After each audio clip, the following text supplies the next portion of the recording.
म्हसवडमध्ये स्वर्गीय अजितदादा पवार यांची जयंती साजरी। महाराष्ट्राचे माजी उपमुख्यमंत्री तथा राष्ट्रवादी काँग्रेसचे ज्येष्ठ नेते स्वर्गीय अजितदादा पवार यांच्या जयंतीनिमित्त म्हसवड शहरात विविध उपक्रमांसह अभिवादन करण्यात आलं।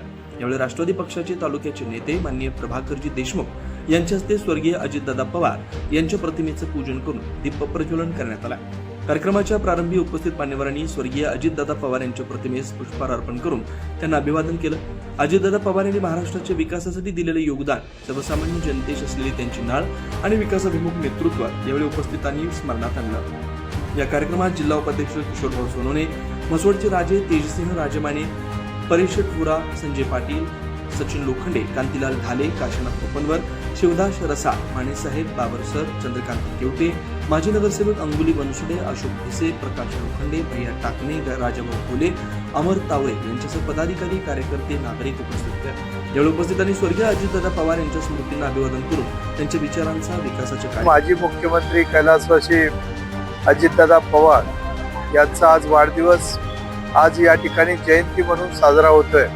दादा आपल्या सोबत नाहीत, पण दादांचा विचार, दादांचे महाराष्ट्रासाठी असलेलं योगदान आणि दादांनी दूरदृष्टीनं दाखवलेला विकासाचा मार्ग, या दिशेनं जाण्यासाठी आम्ही राष्ट्रवादी काँग्रेस पक्षाच्या वतीनं संपूर्ण मान आणि खटावमध्ये वृक्षारोपण आणि स्वच्छतेचा कार्यक्रम हाती घेतलेला आहे। पुढच्या 7 दिवसामध्ये जनसप्ताह कार्यक्रम हातामध्ये घेतलाय।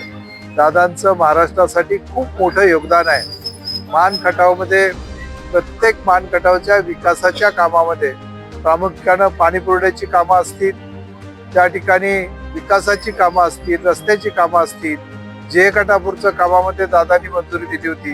या अनेक आठवणी आहेत की ज्यामध्ये दादांनी मान आणि खटावसाठी मोठं योगदान दिलेलं आहे। आणि म्हणून दादांनी केलेलं प्रचंड कष्ट, दादांनी असलेली वक्तशीरपणा, दादांचं लोकांच्या प्रती असलेलं सेवाभाव हा कायम आमच्या लक्षात राहणार आहे। आणि म्हणून दादांच्या योगदानाला साजेस असं काम भविष्य काळामध्ये मान आणि खटावच्या जनतेसाठी आमच्या हातून होईल, हीच खऱ्या अर्थानं दादांना आमची आदरांजली आहे। नमस्कार।